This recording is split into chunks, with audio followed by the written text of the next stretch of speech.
Welcome to the Business and Society podcast. I'm your host, Senthil.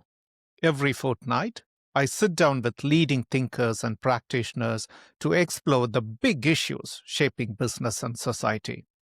Today, we are talking about remote work, a topic that continues to divide opinion.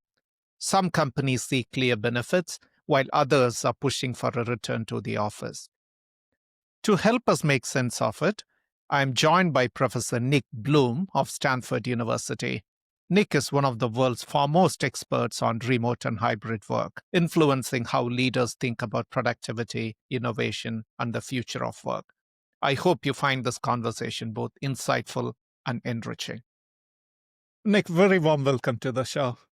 Yeah, thanks very much for having me on.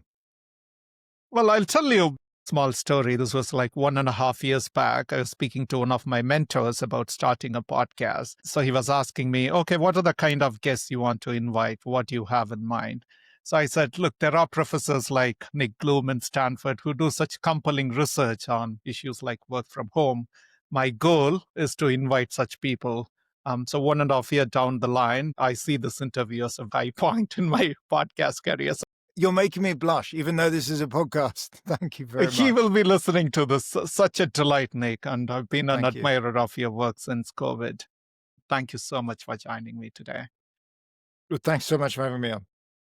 Well, in preparation for this interview, I went to your Google Scholar page, and I seriously didn't know you're such a prolific scholar and researcher. There are like hundreds and hundreds of papers touching across multiple domains of economics. But reflecting on our understanding of you, you are considered as one of the world's foremost experts on work from home, hybrid work. Um, when did you get into this specific domain? I was kind of lucky in that I started looking into this I think I collected my first data in 2004. Why I was living in London with my wife. She had 2 kids, took maternity leave twice, but from different employers. And they were, one of them gave her kind of the statutory minimum, which I think was like 6 weeks at the time. And the other gave her 6 months full paid. I remember being like hugely interested as to why there was such variation. And if you look at management research, it tends to think, look, there's generally a good way to run companies for management practices, things like have good performance reviews, measure stuff, use big data, be strategic, etc. But on practices or HR practices of things like maternity, paternity leave, job sharing, work from home, it was like all over the place. So I kind of thought, well, what is the best practice? And started to collect data. And I have to say, it was a very quiet area of research. I did get to meet President Obama in 2014. There was some media after Marissa Mayer banned work from home in Yahoo in 2013, but no one was that interested in work from home until the pandemic in 2020. And since then, for more than 5 years now, I've kind of focused on it pretty much full time. A lot of it, I mean, as I talk about today, a large amount is talking to companies, organizations, governments, a lot of data collection and research. In fact, my last call was just on an ongoing research project on work from home. Nick, tell us a little bit about this idea of work from home. How old is this idea? Well, if you look at the big sweep of history, we used to all work from home and live at home. So if you go back, to 1000 AD, 1,000 years ago, everyone lived in their hut and, we probably worked on the fields and that was it. And we probably never went very far. People started to seriously commute en masse when we had the first factories. So that really started with the Industrial Revolution of kind of 1750, 1800. And, for a long time, offices and factory workers would all commute. So in cities around the world, you commute half an hour, if not more. I think the idea, or at least the word telecommuting in the kind of modern term, started in 1973. So I remember that day because I was born in 1973. So it's now 52 years old. And Jack Nillers did a project. He was at USC, University of Southern California, and did a project for AT&T where he looked at what happens if employees phone stuff in. And he found it worked very well. And he published the paper, but no one really seemed to pay any attention. And so it kind of died. I mean, people sporadically work from home and it was growing over time, but it really wasn't a big thing. And then obviously in March 2020, the pandemic and the lockdown meant work from home went in the US from about 5% of days to about 50%. So just a 10x increase. So that's when it became mainstream. Got it. I just want to get the basics right before we get into the some of the technical aspects of work from home. Help us understand when we read things about work from home on media, you get to see a lot of terminologies like remote work, telework, hybrid work. Are there differences between these items, or it's all about the combination of coming to office and working from home? Yeah, I mean, partly the language has changed over time. So it used to be called telecommuting, and now it's called remote work, or some people call it distributed work. For me, there's kind of, rather than two differences, there's kind of three versions. One is fully in person, which would mean you come in for a 5-day job, typically, 5 days a week. The second version is hybrid, and hybrid is quite common amongst managers and professionals. Actually, it's the most common form of working now, at least in Fortune 500 companies. And that would mean, say, you come in Tuesday, Wednesday, Thursday, work from home Monday, Friday. And then the third version is fully remote.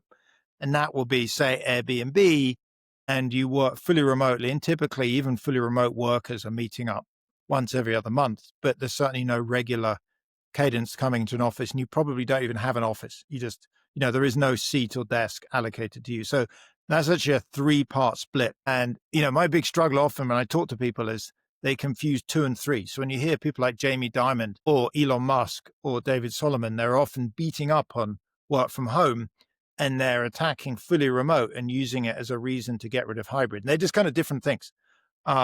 So there's really 3 versions: fully in person, hybrid, and fully remote. Right. So, reading some of your research papers, it is the hybrid model that's most efficient. Is that correct? If so, tell us a bit about your Yes, research. it depends who you are. So why don't I use an example? Stanford University, my employer. So we have 20,000 employees, believe it or not. So Stanford University is not just a university. It has 2 hospitals, an adults and a children's hospital. And it also has this weird thing with American universities, this huge sports complex. We have like an American football team, etc. So of our 20,000 employees, about 10,000 are hybrid. So who are they? Folks like me, so academics, we need to be in person to teach, and research seminars and a bunch of meetings are best in person. But also, I'm right now at home talking to collaborators in other universities, doing data work, reading is best at home. So there's about 10,000 of us, academics, and a bunch of senior staff that are hybrid. And there's then about 7,000 employees that are fully in person. So who are they? They're like janitorial, food service, security, cleaning, transportation. They just cannot do their jobs remotely. And so they have to come in every day. And then there's a third group, which for us is about 3,000 employees that are fully remote. And who are they? They do yet another task. They are folks like back office HR. Like the other day, I was processing a grant, and I've been emailing back and forwards with someone that's helping me on the admin. And I emailed him and said, "Where are you, by the way?" And he said, "In Illinois," which is, 1,000 miles from here. And I was like, "Okay, so you must be remote." And he was like, "Yes." So typically what you see in large organizations, so any companies above about, 1,000 employees upwards, you actually have all 3 versions.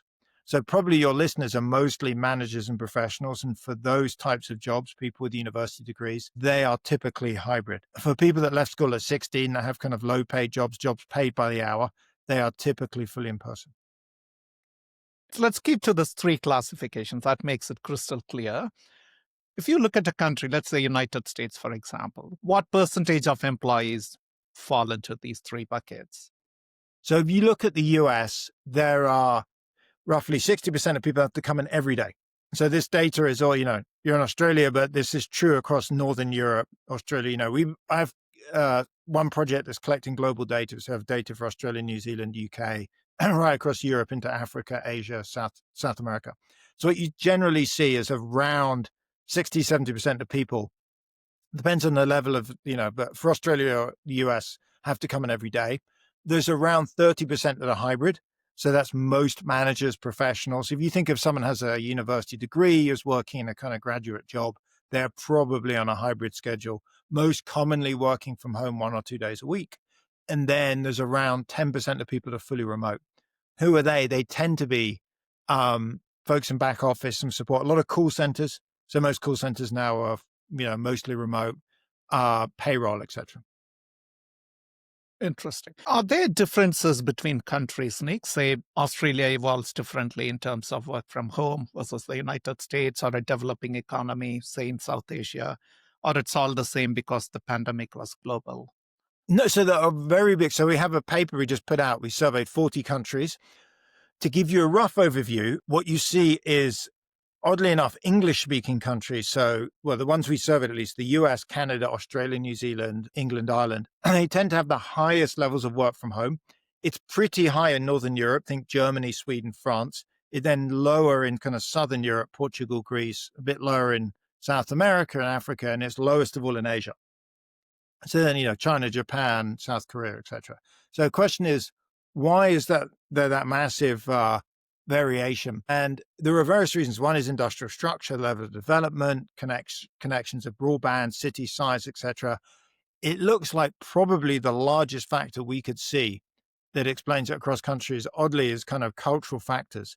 So just kind of at its essence, and I've talked to, I don't know, a couple of hundred multinationals. You hear this a lot in the US, there is more of a push towards, if you get your job done, I want you to come in 3 days a week, but I'll let you work from home for 2. So as long as you're performing fine, and American companies tend to be pretty aggressive evaluating and measuring performance. Same in the UK, same in Australia. They generally will let you work from home typically a couple of days a week. If you look at, say, Asia, India, China, South Korea, Japan, the countries have data from actually, Malaysia, a bunch of Asian countries, there is more emphasis on FaceTime. So there's more of a sense we want you to come into the office. It's not that work from home is never allowed, but in our data, say Japan, we have pretty good data on it. It's concentrated much more on multinationals, particularly Europe and US multinationals. Domestic firms are relatively reluctant to allow folks to work from home. Oddly, I think that's a huge mistake. And one of the reasons, if you look at Japan or South Korea, they have really congested cities, horrible commutes. It's exactly, but great connectivity. So it's the kind of place that work from home potentially could work out pretty well. And they also have very low fertility rates. And one of the things we find in research is allowing one or both, in particular, both members of a couple to work from home 1 or more days a week is associated with much higher birth rates. So if you're, say, South Korea and you're really worried about very low birth rates, one, policy to address that is to make it easier for people to look after kids. And therefore, not surprisingly, right now, the government is trying to encourage actually firms to let employees work from home 1-2 days a week, which is odd because, that's what the South Koreans are doing. If you look at what the US is currently doing under the Trump administration, is trying to get everyone back into the office, bizarrely at the same time as it's trying to increase birth rates, and they kind of push in the opposite direction. But yeah, there are international differences, and Asia tends to be lowest and North America tends to be highest. That's interesting. There seems to be a subtle message about gender there. You talked about childcare, etc., which research shows many women do. Did you see any correlation between work from home and women feel much more satisfied with their job, or bringing more women into labor force? It varies, again, massively by country. So I take one extreme in the US. So in the US, if you look in survey data, you are right. So the biggest predictor actually of wanting to or working from home is actually children under the age of 12. So both men and women with young children tend to have much higher levels of work from home. It is true that it's slightly increased even more for women versus men, but those differences aren't actually very big in the US. So to just give you a sense, I think in the most recent data, something like 28% of days will work from home by women and maybe 27 or 26.5 by men. So those are very, very similar numbers. There are countries where this is really quite different. So I have a student called Sahani Jalota. In fact, she's now graduated, but she did an amazing randomized control trial in India, and she randomized offering both men and women work from home options in this company, and discovered men were pretty indifferent. They basically would choose the job that paid the most. But women in India had an enormous preference to be able to work from home. And she found a massive differences. So like the double the rate of employment if you let them work from home. And she attributed it to partly just safety, the safety commuting and, harassment in the workplace, and also cultural norms around women not working in the way that, she said it was basically often the husbands wouldn't want their wives to be seen working. I, more extreme, talked to a field worker for an NGO out in Afghanistan. And he said, if we employ women in Afghanistan, the only way we can do it is fully remotely because the Taliban bans women working. So we can only really do it basically secretly. We have them work from home. So you're right, there is a gender divide. It's just not there in every country. The other divide I should mention that comes out a lot in the data is actually by disability. So if you look at folks that have like a disability, which is actually in the US is quite common. If you look at folks of age 50 or above, they may have back issues or walking issues or some slight, hearing or sight issues. They also have a huge preference to work from home, massive. So another group that if you let them work from home tend to work a lot, folks with disability, but if you don't tend. So it depends. So in India, gender is the biggest divider. If you say in the US or Australia, it's probably disability. So it varies from one country to another. I think we are also touching on this idea of equity. The thing we hear, common folks like us who are not deep into researching this area, is this entire idea of work from home or hybrid work is meant for top executives, frontline workers, or people who are paid less. They're not given this luxury of hybrid work or work from home. What does the research say? So you're totally right. So that is absolutely true. So if you look in 2025, being able to work from home is a strong predictor of earnings. So folks that work from home in our data earn on average about twice as much as those that don't. So if you to tell me someone has to go into in fact, not the office, has to go to work 5 days a week, versus some other person that gets to work from home 2 days a week without knowing anything else, I'd say the second person probably is earning twice as much as the first. And you can guess why. If you're working at McDonald's or KFC, you're going to go in every day. Whereas if you're working in an investment bank, typically you can work from home a couple of days a week.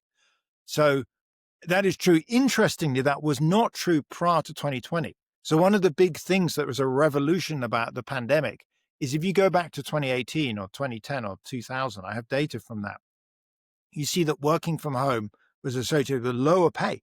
So normally back in 2000, when you look in the data, it was pretty rare.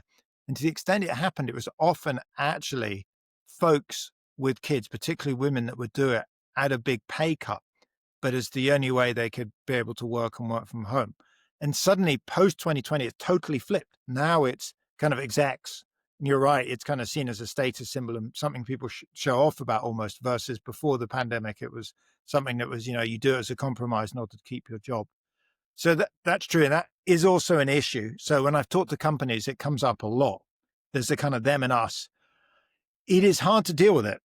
I mean, there is inequality already. There's inequality in pay, and there's inequality in health benefits, and there's inequality in, hours, etc. And this is yet another one. There are some solutions to that. I was talking to a company, interestingly, about a week back, called Mosaic. So you probably never heard of Mosaic, but they're a massive Fortune 500 company that make fertilizer and chemicals. They're not a household name, but they're an enormous company that I think has like 50, 60, 70,000 employees. And they were saying, yes, their office employees can work from home a couple of days a week, but in order to try and improve things for frontline workers, out in production sites and quarries, etc., they now allow them to have every other Friday off and shift their hours around a little bit. So basically, you have to work 80 hours over the 2 weeks, but you can take a Friday off if you do your hours. So if you like, what you can now do is work slightly more Monday to Thursday and not come in on Friday. And so there are ways that hourly paid workers can get some greater job flexibility, much like kind of more graduate hybrid workers can, but it's harder and it requires a bit more innovation. Nick, I think it's also a good segue to talk about your paper on Nature, about the study you did with trip.com. Could you give a comprehensive view of what that study about? What are the key findings you got? Yes, exactly. So we published a paper in Nature in 2024, so June 2024. What it did was it ran an A/B test on hybrid. So to step back, anyone listening, all of us, Senthil, you, me, we've all been involved in hundreds, probably thousands of A/B tests without even realizing it. So if you've ever used Google or Amazon or Facebook or, Instagram or any of dozens and dozens, hundreds of computer websites, you're probably not aware of, they're always randomizing. So when you go to Amazon, they're endlessly randomizing over what ads you're shown and the font and the size and the movement and the slight subtle locational changes on the screen. And what they do is they randomize and they test this thing and find out which one leads consumers to buy more and spend more money, etc. So this is totally standard in tech. But interestingly, they never do A/B tests, or hardly ever, on other things like management practices. So we finally managed to persuade one company, trip.com, which is a big NASDAQ-listed travel agent. They are worth about $50 billion. They have 40,000 employees. They're huge. I know them because their founding CEO, James Liang, was in my class about, almost 20 years ago in Stanford. So I have a connection. to him, who's now the chairman, and Jane Sun, she's the CEO. And what they agreed to do was, and they executed, was an A/B test on work from home. So they took 1,600 people and two divisions. They were all graduates. So these are all folks with a university degree. A third are actually postgrads, had MBAs, masters, JDs, etc. So super educated. They're in marketing, finance, accounting, and computer engineering. So these are very elite jobs. And they randomized by even or odd birthday as to whether you got to work hybrid. So if you had an even birthday, so you worked on the 2nd, 4th, 6th, 8th of the month, you had to come in all 5 days as normal. That was the standard practice. And if you were born on the odd day, so I'm 5th of May, that's an odd, the 5 is a 5th, an odd day, you got to now work from home on Wednesday and Friday. And they ran this for 6 months. And then they collected data for up to another 18 months, so making 24 months in total of data. So what did we find? 2 things. The first thing was a null result. It's very interesting. There was no effect on productivity. So we looked at performance reviews, we looked at promotions, at leadership scores, innovation scores, lines of code written, a ton of different productivity metrics. And we just didn't find any impact at 6 months, 12 months, 18 or 24 months. And it wasn't positive, wasn't negative, and the sample's really big. This is 1,600 people, so it's a very tight zero. And when you interviewed people, it kind of became obvious what was going on. They said, look, there's a real benefit for coming to the office. It's great for mentoring. It's great for innovating, for building culture. But we get 3 days a week already. We get Monday, Tuesday, Thursday. So those extra last 2 days, they're helpful, but they're not, they're not so important because we've already got 3 days a week to have our mentoring and meetings, etc. And if we work from home on those final 2 days, the benefit is A, it's quieter, so you can do deep work and concentrate without noise in the background. And B, you don't have to commute, which is saving us over, typically an hour and 20 minutes a day. And some of that they spend on working and then more relaxed, etc. So finding one, there's just no effect on productivity. It's not better, but it's not worse. Finding 2 was employees really liked it. You surveyed them, and most importantly, their quit rates fell by a third. And the company looked at it and said, look, every person that quits costs the business about $50,000. Now, why is that?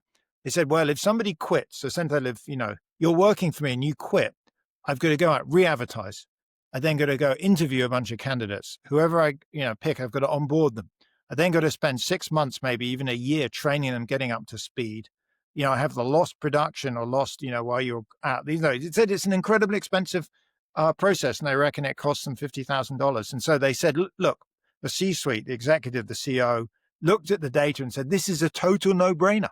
It's massively profitable having hybrid because it doesn't affect revenue, because it doesn't affect productivity, but it cuts our costs by about $20 million a year.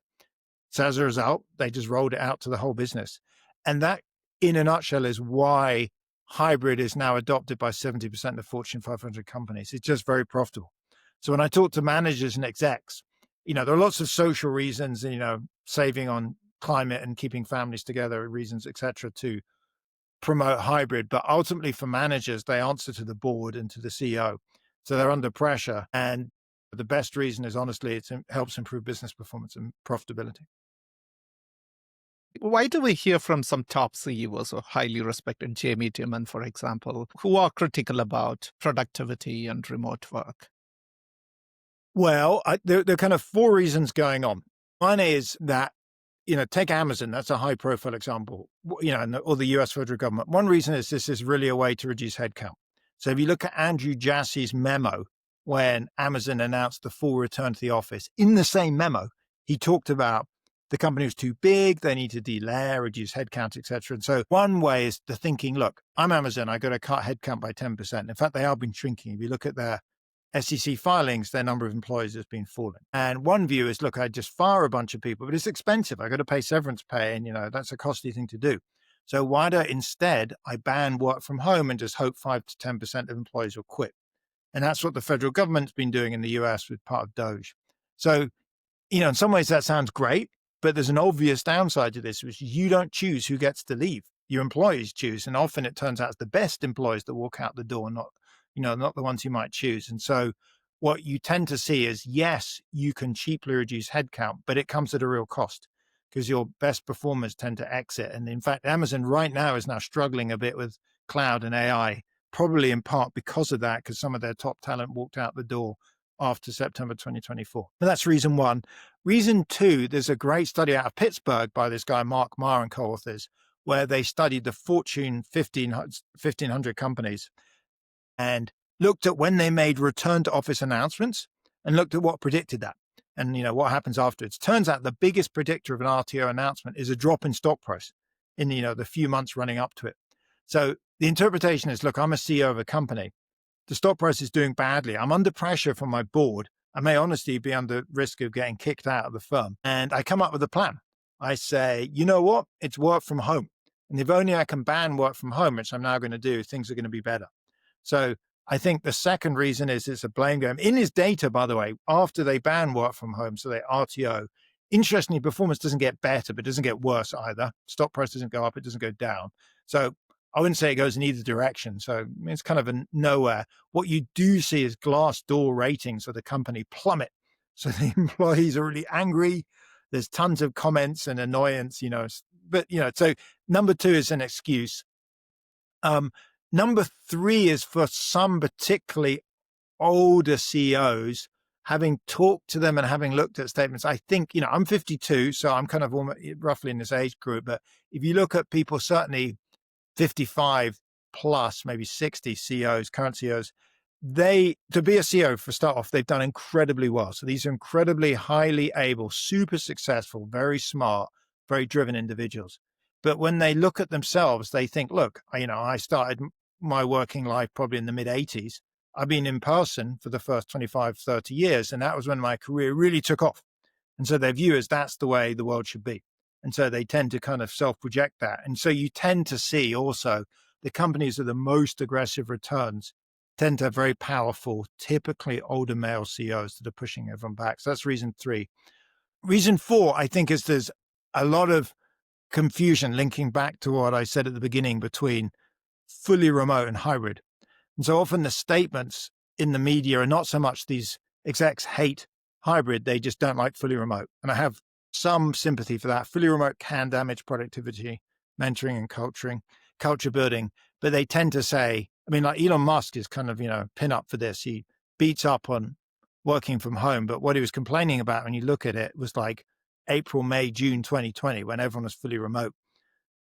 Is that the same as hybrid? No, it's like kind of criticizing beer because you don't like wine. They're related, but they're not that related. And so, there are a variety of reasons why execs have been calling people back to the office. Some are correct and some are kind of misunderstandings and some are just cheap headcount reductions.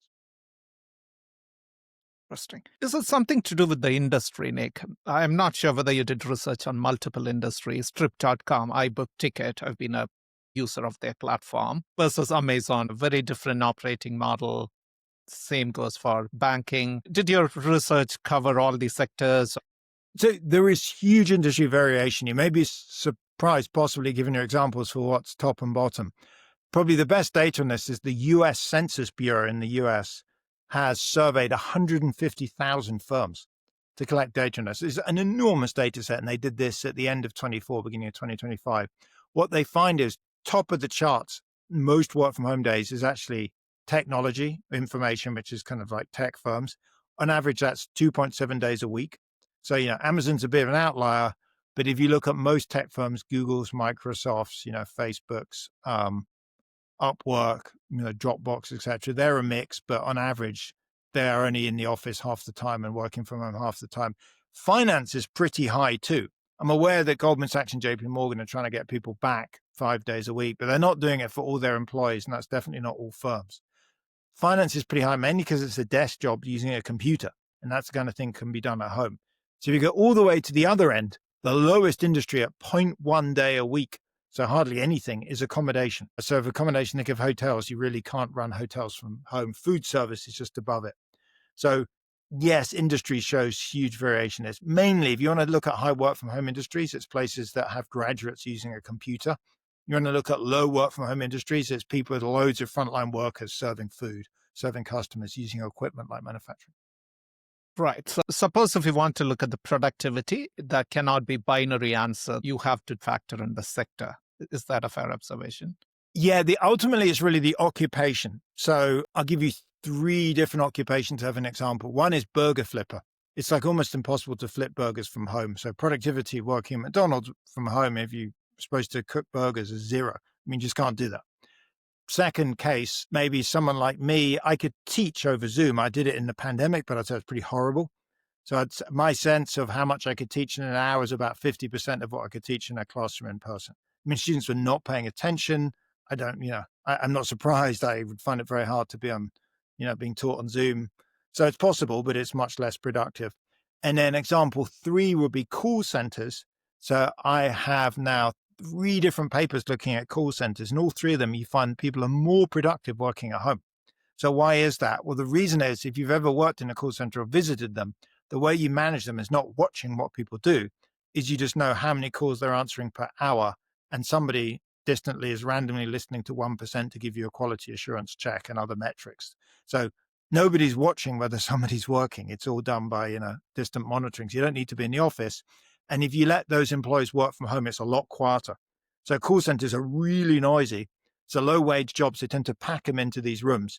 And so if you ever rung up someone in a call center and they've asked you to repeat, or they don't seem to understand what you say, one explanation that's quite common is they didn't actually hear you because the person next door to them is shouting or laughing or something's going on. So we find that call center employees are typically about 10% more productive at home, and quality is unchanged. So it depends critically on what you do. It can go from a disaster as in burger flipper to actually more productive, fully remote as in call centers. What does your research say about the impact of work from home on innovation and collaboration? One of the most compelling narrative I heard that leaders say when people meet, you get ideas, remote work or work from home basically does not give opportunities for that. Yeah, so there's definitely a lot of truth in it. And I kind of refine what I've taken it. So first off, my job is around innovate. I teach, but my primary role at Stanford as a professor is writing papers, doing research. And so I live this every day. My own experience is research seminars and talks are definitely best in person. And there's other kind of meetings that work well. But there are different types of meetings with people I meet, know well, that I'm going over something we've discussed 8 times before, getting the updated results that are actually totally fine on Zoom. I actually personally prefer them on Zoom because we can all look at the screen and you fiddle around. If I was to be scientific about it, I think the best thing to do is some mix. So the Proceedings of the National Academy of Sciences actually has a really nice paper on evaluating this. So they randomized groups that were asked to solve something called the traveling salesman problem. So the traveling salesman problem is a classic problem going back to the 50s that is about working out the best route for a salesperson that has to go around 10 cities selling stuff, and you've got to map it out. And it turns out it's computation. It's a very hard problem. You can do trial and error, and it's hard to get a lot better. Anyway, so in this experiment, they got groups and they randomized the groups into one of 3 treatments. Group 1, they were in person for all 6 hours. So for 6 hours together, they discussed it. At the end, they came up with an answer. Group 2, they're all separate for 6 hours. They then briefly met at the last minute, figured out whose answer they go with, and then did that. And group 3, they did what's called bursting. So they met for an hour. They went off again for an hour and sat and quietly thought, and then met up again for an hour and went off for an hour and did that 3 times. Turns out group 3 had the best answer. Why is that? Well, it looks like in innovation, you really want a combination of kind of in-person time to put post-it notes on whiteboards and bounce ideas off each other and chat next to the water cooler, but also some quiet time to read, think, reflect, maybe not be so ramrailed into the one person that talks all the time in those meetings and overrules everything. And so that kind of looks a lot like hybrid. So I actually think hybrid, if it's well designed and well organized, probably is best for innovation. Now, to be clear, what does well organized hybrid means? It means people all come in on the same day. So I'll give you an example of 2 different organizations. I won't name them because it's a bit embarrassing to the bad one. But the good one had worked from home 2 days a week. Everyone came in Tuesday, Thursday. You were made to come in. If you didn't, you're in trouble and, you get sanctioned by your manager. When I talked to the employees, they were basically very happy. They said, look, we don't want to commute, but on the days we do commute in, it feels like it's worth it. We come in and there's people in. The office is busy. We have a lot of in-person events, lunches, trainings. It feels like you get a return on a commute and you feel connected up to your coworkers and they can always see them. Organization 2, the mandate was to come in 4 days a week, but no one was telling you which days, and it was patchily enforced. When I spoke to employees there, they said, it's not great. I come in, the office is half empty. Some people are coming in, others aren't. I don't know if I'm going to get in trouble. I'm not really certain. So I'm coming in 2-3 days a week, but I'm not coming in all 4. Nobody's doing that. But when I come in, it's half empty. And when I'm in the office, I'm mostly just on Zoom because, whenever when I'm meeting 3 or 4 people, there's always one of them not here. And so I just Zoom it. And that latter is like a disaster. So that's a way to kill innovation, kill culture, annoy employees. So my advice is for hybrid, coordinate. So at the team level or the whatever level or the group level or the office level people work, have the same days in. And B, I mean, it's kind of like tough love, but I would make sure it's enforced because, Senthil, if it's you and me and let's say 2 others, I don't know, Sarah and Bob, and we come in and I say, hey guys, it's England playing today in the Euros. I really want to watch that. I'm going to stay home because I don't want to miss the start of the game. It starts at 4. It then means if I'm working from home that day, the 3 of you, then, we have a meeting involving me. You have to, get on Zoom and join me in. It's kind of irritating. And you'll think, why did we come in and nick us, our home? So enforcement is important because it's a collective experience. And if one person opt out, it's kind of like the weakest link in the chain. Great to know. That relates to my own example, Nick, in my job. It was like 1.5 years back. Um, we decided that we'll go all remote. So I announced this to our team, both in Australia and New Zealand.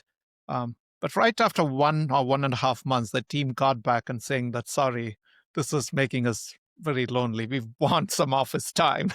So we again brought this hybrid model. We thought, okay, weekly, X number of days, we all come to office, and it's working so far. So do you coordinate on the days? Yes, we do. We made the days constant. So we said, say, for example, Thursday, everyone must be in office. So the other No, days, that works. I mean, coordinating on days is a great example. I had a friend of mine, she's in London. And I was talking to her the other day and I was saying, she said, I have to come in 2 days a week. And I was like, oh, which days do you choose? And she said, oh, Monday, Friday. I was like, that's kind of unusual days like that. Friday particularly is really an empty office day. And she said, yeah, but the reason is I don't like my colleagues. So Right. it was like, okay, well, that tells you, there's an issue with, choice often is problematic. So yes, I would coordinate. I also generally think it's good to do it on a weekly basis as you're doing. So, I've been asked this a few times. Somebody say our company has people just come in, for 1 week each month. So the first week of the month we come in and they say it's great because people can live far away and they just have to come in for 1 week. That definitely has some appeal. So I know a few organizations that do that. There are a couple of downsides. One is if you have kids, I have kids. If you have kids, that's a nightmare on childcare. Like, you can't organize crashes or, childcare on a monthly basis like that. And if I had to go away for 1 week a month is, it's going to cause chaos with my wife. So it's really hard for people that have kids, actually. And secondly, or maybe pets as well. And secondly, the other issue is if you've got to deal with something at a high speed, if we just finished our week in person, I'm not going to see you for almost another month. And so, so there are lots of different flavors, but generally my advice is I would probably use the same days on a weekly basis. That seems to what works best. Thursdays, Tuesdays, Thursday, Tuesday, Wednesday, Thursdays, these are all very common models. Great to know. Nick, I'm sure you're noticing there is an increasing interest among policymakers about workplaces and stuff. So as we speak in Victoria, the state I'm from, in Australia, there's the talk about 4-day work week and stuff. I know there are differences between remote work and 4-day work week. But I want you to tell us, for a policymaker who's listening to this, what are the benefits for the society by embracing hybrid work models? Benefits society, there are some benefits. There are a couple of costs, but why don't I go through it? So benefit one, biggest benefit, employees are much happier. Ultimately, society is about people. And if people, meaning employees, are happier, that's an enormous gain. So we estimate that the typical employee values the ability to work from home 2 or 3 days a week, the same as about a 5 to 8% pay increase. So that's enormous. That's absolutely enormous. So that is, by far the biggest gain. Benefit two is, on average, actually, firms seem to be more profitable because you reduce turnover, and that's a big benefit to firms. So it looks like firms actually gain as well. And then finally, what about, society more generally?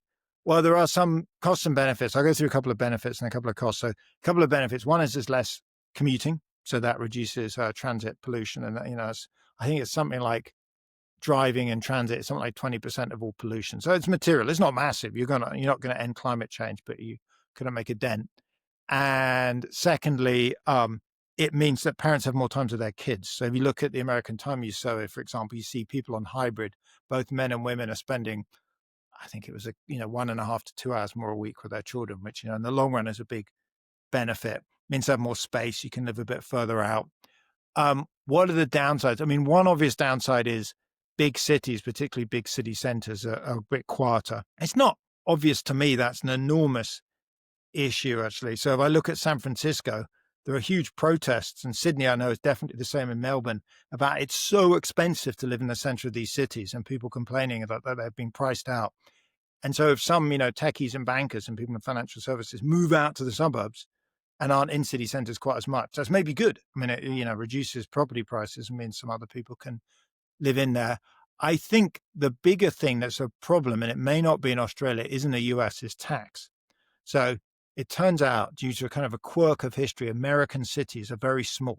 So take San Francisco, my local city. It's actually only 50 square miles. It doesn't even include the Golden Gate Bridge or the airport. So believe it or not, San Francisco Airport and the Golden Gate Bridge are not even in the city of San Francisco.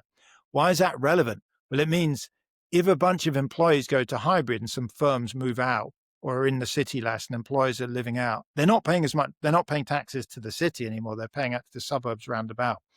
And that leaves cities with a real kind of fiscal hole, and transit organizations and trains and subways are the real problem.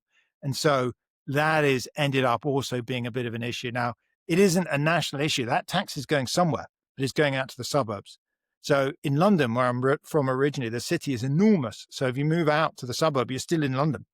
But in America, and I don't know what it is in Australia, it depends how big these cities are, but American cities are just far too small. They're like the center of, Sydney is what's called San Francisco. And so that is a problem. That's why you're seeing mayors of big US cities complaining about this and wanting people back. It's because their cities are tiny. So if you move 5-10 miles out because you're now hybrid, you're no longer paying them tax and they're losing out. What is the future of this entire remote work, hybrid work? I really admired your column on The Economist, where you talked about the Nike swoosh of WFH, work from home. Could you talk a little about this idea before we move to the final section? Yeah, I mean, the future is increased level of work from home. Just technology is improving all the time. So audio, visual. I mean, there's a company I know up in SF that's producing 12 by 12 foot screens. So you can have full body things that have cameras throughout the screens. They kind of use AI to splice it together. So the technology is getting better. And that just means in the long run, work from home rates are going to be up, even if right now. So they're dropping a bit. They're kind of flatlined out about now, but in the long run, it's going to rise. Well, Nick, we are moving to the last section. There are three standard questions I ask all my guests. How do you handle differences of opinion at your work?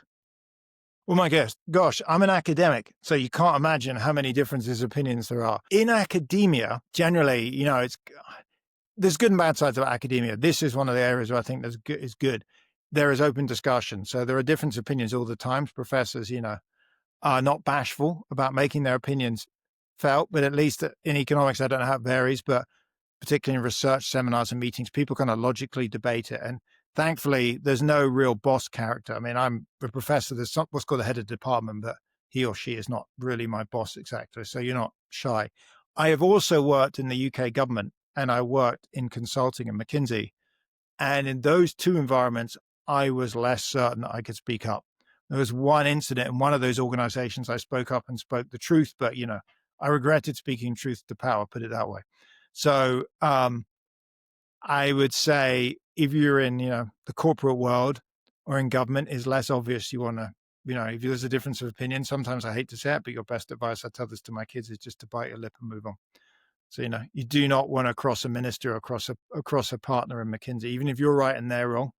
So, those organizations have great positives. They're fantastic on training and mentoring, et cetera, and they're very prestigious, but that bit of them, the ability to discuss ideas openly and without recourse, was not as strong as it is in academia. That's very pragmatic, Nick. What are one or two key skills that the business leaders today must have?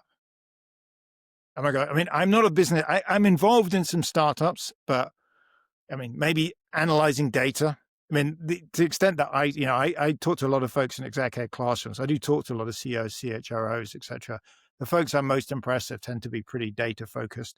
So measuring stuff, I mean, that's kind of obvious, but collection of data and analysis of data. If I look at companies, oddly enough, I think they made a mistake on work from home, but otherwise they're very well run, which is Amazon.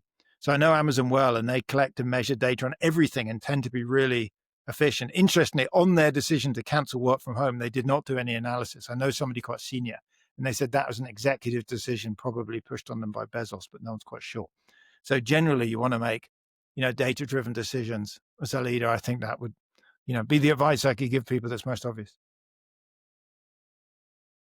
And I'm going to ask you about some book recommendations, but I also wanted to ask you why there is no book from you. Looking at the I'm depth of your writing a book. You're I'm right. Oh, writing a book. lovely. You know Okay. what? I didn't write a book because on work from home, because this topic was changing so fast. Most people haven't written a book, so you wouldn't know this. But if you were today to say, I want to write a book, you would take you at least 18 months to get it out. I mean, that is the fastest possible. Doing it in 18 months is almost impossibly fast. So the reason is I right now have a draft manuscript. I've just signed a contract with a publisher. They told me it's going to take about 18 months from now to get it out because of what, I don't know the process. I haven't been through it yet, but, so that's all. I've already have a book. So if you overnight hadn't, an epiphany, you could write a book in the space of one day. It'd still take you 18 months, then add on the time it takes you to write it. So because of that, I was aware it takes, 2 years from start to finish typically. I was like, well, this topic is changing. I didn't want to write a book in 21, so it come out in 23, and 23 look very different from 21, and the same in 22, 23. So finally, in about 2025, spring 25, I decided to write a book, but it's not going to come out till spring of 27. It's insane. It's so slow. And what books? I'm not a big book reader of like adult books. I read the FT, the Wall Street Journal, the Economist, the BBC. I read a lot of news. Probably the most recent book, weirdly, I've read was probably to my youngest daughter. It was Gangster Granny. But, it's not a serious adult book. It's a book about a granny that the kid thinks is boring and turns out to be a gangster in disguise. You can kind of guess the rest of it. But so, yeah, I just read a lot of kind of nerdy stuff online rather than books in particular. Nick, such a pleasure talking to you today. The kind of impact your work is making among practitioners is huge, particularly on a timely topic where the society or leaders don't have much direction about, right? We all just hear and say things, but your work is so thorough in its research and such a guiding light. I truly admire your work and very much look forward to that book, and such an honor talking to you today. Thanks, you're so kind. Thank you so much. It's sweet. And it was great to catch up. And I look forward to talking again soon. Thank you so much, Nick.